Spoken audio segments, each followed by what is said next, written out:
যখন আমার সব ছিল, টাকা পয়সা ছিল, বাড়ি গাড়ি ছিল, ক্ষমতা ছিল,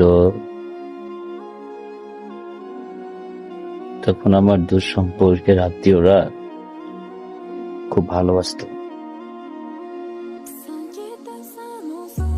পাশে থাকতো, সবসময় মনে করতো যে তাদের খুব প্রিয়জন আমি।